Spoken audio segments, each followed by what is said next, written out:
back to New World Next Week. I'm James Corbett of CorbettReport.com. And I'm James Evan Pilato of MediaMonarchy.com, swindling suckers with missiles and motor cars. We've got that story plus a different kind of dispute over royalties. But first, New World Next Week listener on the tweets at Sapient Diaspora gives us our first story this week by saying, the banksters' social engineering mercenaries' next trick?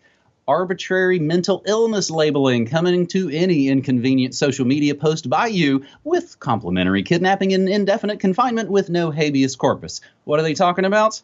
The county sheriff in charge of investigating the mass shooting in Parkland, Florida, pleaded with lawmakers to give police and doctors more power to involuntarily hospitalize people for psychiatric evaluation over violent and threatening social media posts. The sheriff, Scott Israel of Broward County, Florida, described the accused shooter's social media posts as very disturbing at a news conference and asked state and federal legislators to expand the state's Baker Act, which says a person can be detained against their will for up to 72 hours under certain circumstances. Israel said the Baker Act allows law enforcement or medical professionals to confine a person involuntarily, but you have to have a reason. You have to be able to articulate that they're a threat to themselves or a threat to someone else.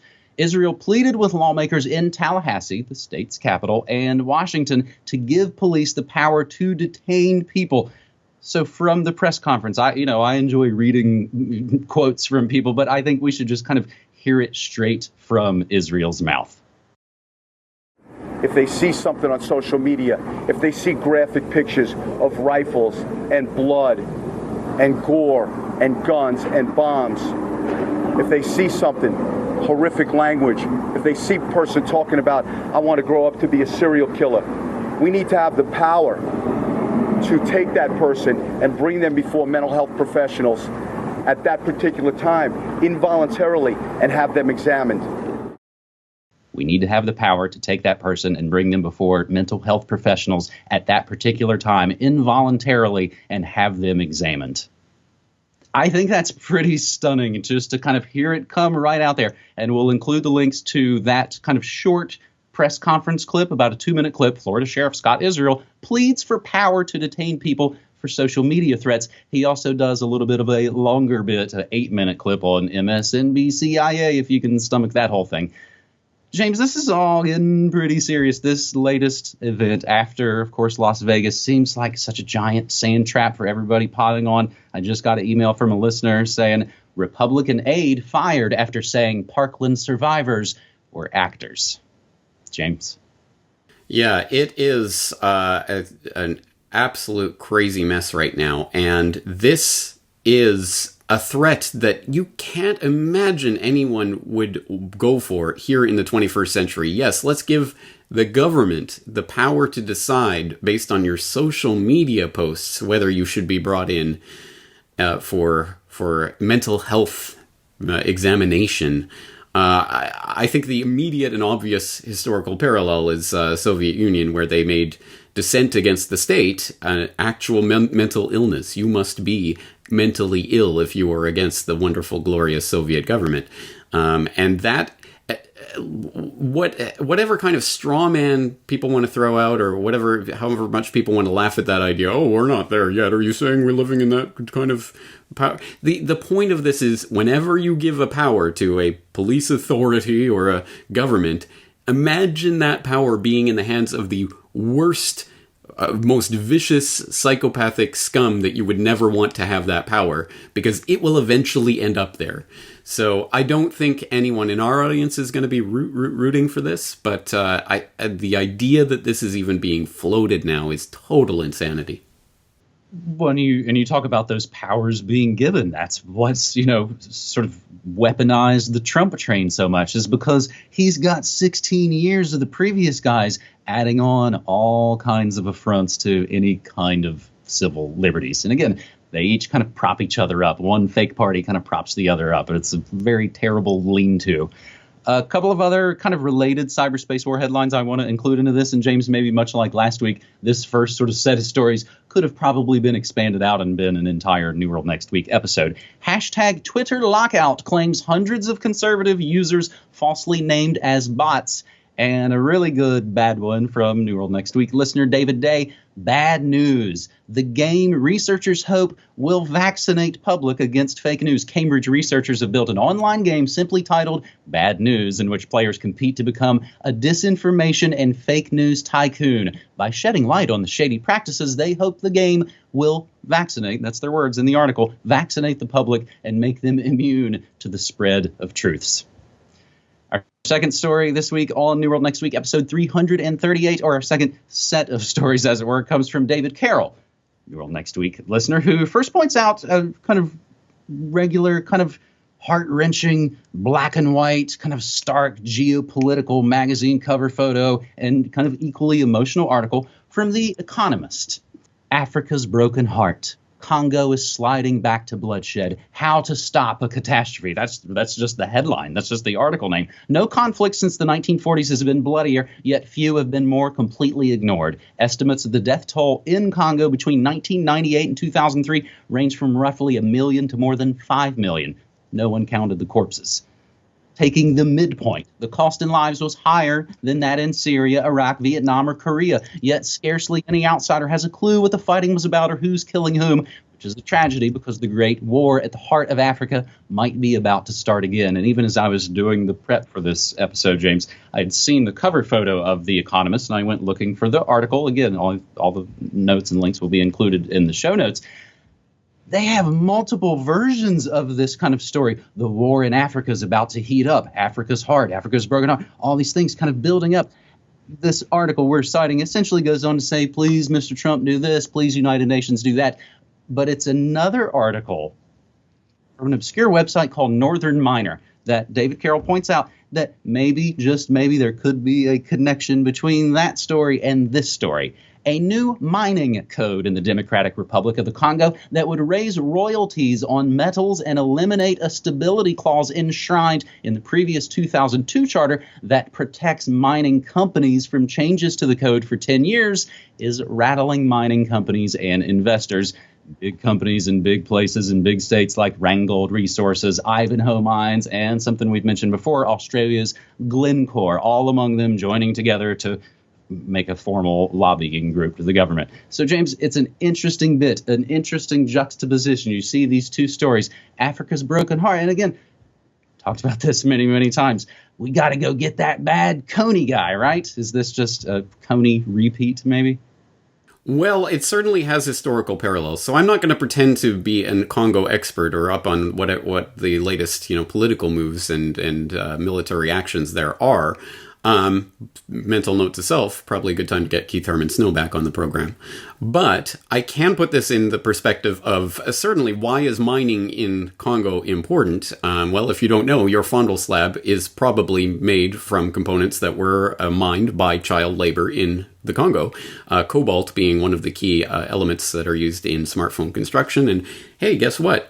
Absolutely, Congo is the world's largest cobalt producer, and as many as 40,000 children are working in the mines there. So that's where it comes from, and it is obviously an extremely important part of the supply chain for some of these ones that are further up the ladder than the Glencores and companies like that. So, ultimately this goes to the Apples and what have you. But at any rate, that's why this is geostrategically important at the moment, to make sure that there is a friendly government in power and to make sure that the country does... chaos is fine, just as long as we can get our minerals out, cheaply.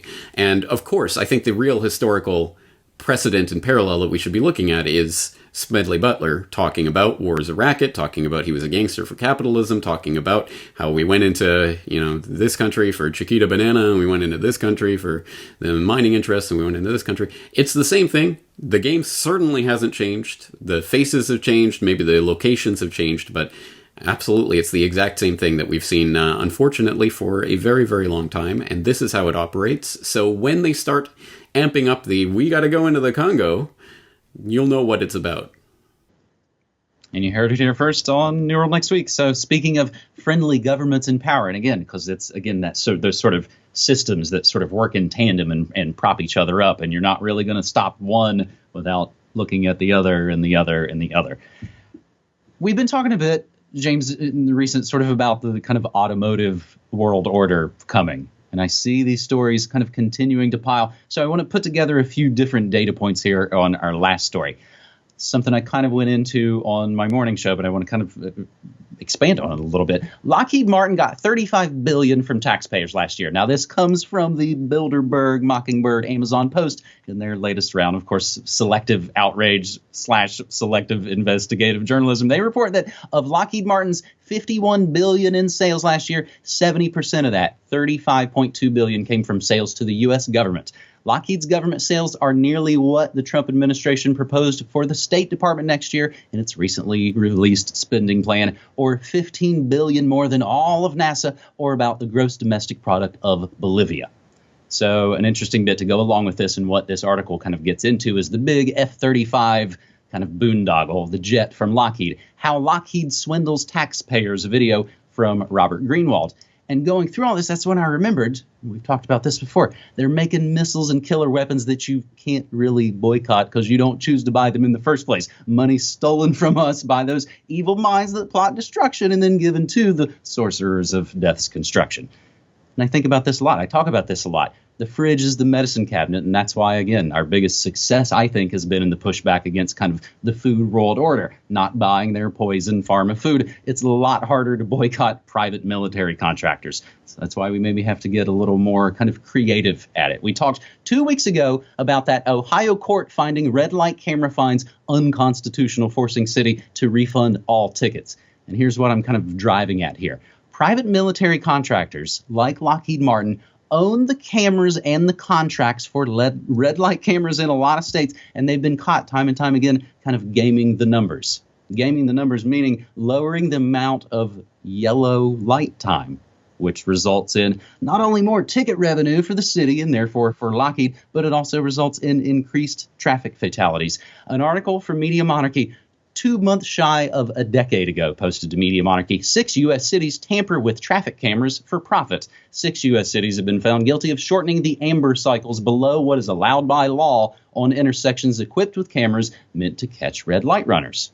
So here's one from July 2001, a couple of months before all the private military contractors would pretty much get a blank check. So we were heading up on 9/11. Motorists.org reported in July of 2001, revenue drives red light cameras, not safety. And one of the guys in the article quoted, I find it very revealing that Lockheed Martin, one of the biggest manufacturers of red light cameras in the U.S., has included clauses in their contracts that prohibit city engineers from applying engineering practices that improve compliance and reduce accidents, apparently to maintain the flow of ticket camera revenue. Lockheed Martin specifically prohibits cities such as San Diego, California, from changing the timing of yellow lights in intersections that host their cameras, even though increasing the yellow light time is proven to dramatically decrease red light violations. There's even one more from September of 2011. Massachusetts sacrifices safety so police can write more tickets. The article says, when the state sign says, obey the speed limit for safety, that's not just a lie, but a malicious lie. A statement made with knowledge that it is false and with reckless regard for the consequences. So, big picture here, the same folks that kill women and children in third world countries kind of kill women and children here with the red light cameras. The only possible solution I can kind of think of is this: looking into the contracts, looking into who owns your city's contracts with the red light cameras. I would bet you maybe 1 or 2 milkshakes that in some of the towns, people will find that their city is already in a little bit of trouble, and they're starting to look at maybe some of the shady practices, sketchy technologies, and no-bid contracts. It kind of happened here in Portland, James, as it related just to the parking meters. So not a life or death situation, but again, another example of just massive graft all right in our backyards. Well, there is a way to boycott, or at least to affect the payments that go to these companies, James. An easy one. Please. Voting. You vote in the candidate that says they're going to wind up the American military empire. We're not going to waste money spending on these foreign interventions, and they're going to stop spending all the money on Lockheed and their brethren in the military-industrial complex, and it'll go away, right? You vote harder and harder and harder until it happens. Make America great again. Trump said he was going to stop wasting money in Syria and places like that, right? I mean, oh, well, okay, that didn't quite work out, so just go back to the voting box in a few years and you can try again. It'll be great. Yeah, no, you're exactly right. Obviously, there is no direct control, other than, of course, not paying taxes, which would be quite a statement. And maybe if that was made in large enough numbers, that statement would be heard. But at any rate, for people who don't know about... when they hear a phrase like military-industrial complex, we've heard it so many times, it's kind of meaningless at this point. You don't think about how that works. But the point is, these tens of billions of dollar contracts that these companies have are not just left up to chance.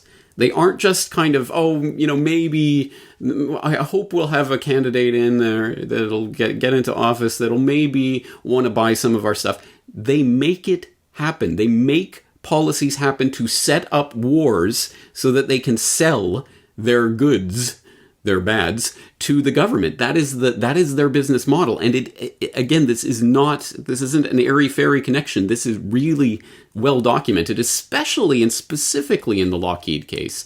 So I'm going to direct people to an excellent article from 2007 by Richard Cummins, Lockheed Stock and Two Smoking Barrels, which was published in Playboy. I only read it for the articles, but it's up on corpwatch.org. And he goes through how in the wake of a debacle over a plane that they were developing that didn't really work, they decided, hey, we're never going to do this again. We're going to make sure that we help to set the foreign policy of the United States to maneuver it into wars so we can sell our goods to the government. And they have done so. And when you look at those connections, it's undeniable. That is the military-industrial complex, and that's how it functions. So it's really important not to just dismiss, it's just business as usual. Well, it shouldn't be. And absolutely anything we can do to derail it or to in any way put pennies on the track of that freight train that's barreling down towards the destruction of Yemen or Syria or whoever's next on the chopping block is something we have to be doing. This is life and death for people all over the world. Mm-hmm.